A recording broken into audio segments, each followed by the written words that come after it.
some things you may feel you do pretty well, and others that you couldn't admit having done even at gunpoint. I've never thought of myself as one who has any great talent. Instead, like each of us, I think that I possess ordinary skills and abilities. That's wrong. Why? Well, first of all, let me tell you a story based on Steve Gordier's article, Sitting on Your Talent, about a man who was thinking exactly like me and like you, who never knew that behind appearances there's something much more powerful than your biggest fear. This particular man played the piano in a bar. He was a good piano player.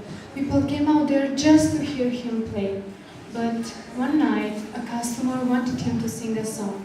The man said, "I don't sing," but the customer was persistent. The man didn't want to lose his job, so he sang a song.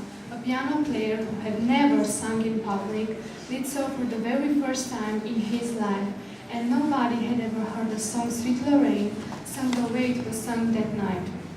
The man had talent he was sitting on. He may have lived the rest of his life as a no-name piano player in a no-name bar, or because he had to sing, went on to become one of the best-known entertainers in America, none other than the unforgettable Nat King Cole. That night forever changed his career, his life, and the history of music, all because he was able to find the best in him. And now, how about you? Have you ever thought about the best in you? You haven't? Don't you know that we all have our passion, our gift, something that has been given to us specifically for a reason? I want to convince you to look for that gift. Because I'm sure you too have a talent. You too are the best at something. Stop lying to yourself. Listen to me, because maybe you don't realize how much magic there is in just being yourself. You are special. Don't cheat yourself out of that by living an average life. You will say that life is hard. That's right, but you don't have to let society tell you that your talents are meaningless just because they don't serve an economical purpose. Maybe as musician Elizabeth Saucer, you can see colorful sound waves and taste music into an incredibly strange condition called synesthesia. Maybe you are good at writing, running, singing, or even gardening. Do what you enjoy first, and then you can figure out how to earn money from it. Each of us is created unique and has unique talents. Author Tony Sorensen tells us, if you have a painting in you, paint. If you have a song to sing, sing. Don't judge your creation, just create it. Write if you're a writer, and invent if you're an inventor. Do what you're born to do, and only then you will know what's the best in you, and only then you will change a simple, boring life into a remarkable one. Because in fact, what's the point of being alive if you don't at least try to do something remarkable? But wait, what if you can discover your gift, that thing you are born to do? Don't worry, because that's I'm here to give you a helping hand. Finding the best in you can be hard, as for most of us, our talents seem to alter with age. Didn't you feel that when you were in school your talents were numberless? For example, you asked a math test, and then you imagine how one day you would work for NASA. Or the choir conductor asks you to sing a solo at the holiday concert, and you feel like the next Mariah Carey. I'm sure to have scored a goal, won a poetry contest, acted in a play, and you're everything at once. Actor, astronomer, gymnast, or a star. But from a certain point, unconsciously, we begin to feel our talents dropping away like feathers from a molting bird. Why is that? The article How to Discover Your Talents from WikiHow explains, our perception of ourselves is very complex. Ironically, much like we cannot see our own nose, we are often blind to the things we're best at. It can be really hard to identify our brightest talents, and they are often in the places we least expect it. We may even be very good at the things that we perceive ourselves as being bad at. If you want to explore your talents, it's going to take a little work. Are you ready for it? Let's go. First, let me say that it's never too early to start. Many educational systems lack opportunities for self-exploration of talents and passions in life. Instead, we are told in school that we have to wait until we're older to find who we are and what we have to give. Can you see what's wrong here? We shouldn't have to wait to truly find ourselves and discover our talents and passions in life. Because people wait until it's too late and never learn what they want to do with their lives.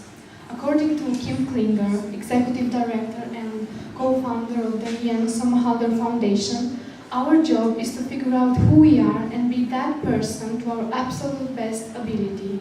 She believes that children and teens should be helped to identify their passion, cultivate their talent, and amplify their purpose. Another good idea is to look back on your past. Look at the things that you've enjoyed doing. Look at the times when you really excelled. Ask yourself questions like, what was I most proud of? Or what did I do a lot as a child? In my case, my sisters and I used to have fun pretending we were pop stars and copying different singers. Most of all, I really loved being alone in front of the mirror and singing there without even a trace of my usual shyness, because I really love to sing. This is important because I think that the things you are passionate about as a child will follow you later in life. The people with the most remarkable talents get to do exactly what they've enjoyed doing as children. For example, Frank Lloyd Wright, one of America's greatest architects, played with wooden blocks all through childhood and kept them for all his life. Their influence on his approach to design is visible in the geometrical clarity of his buildings. Another thing that you should do if you want to discover the best in you is trying out new things. Self-discovery requires a lot of self-reflection, but also an exploration of life.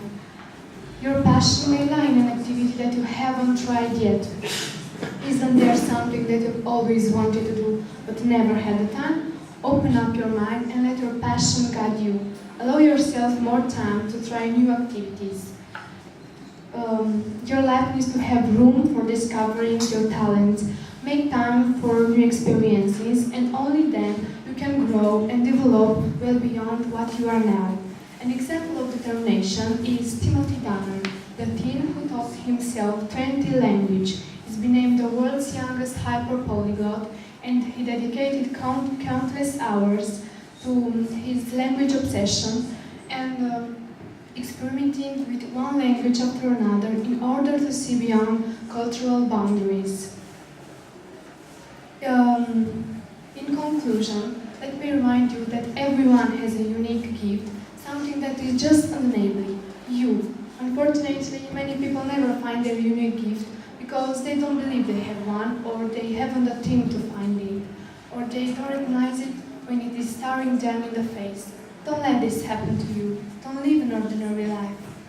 Make time to reflect, explore, believe in yourself, and you will find the best in you.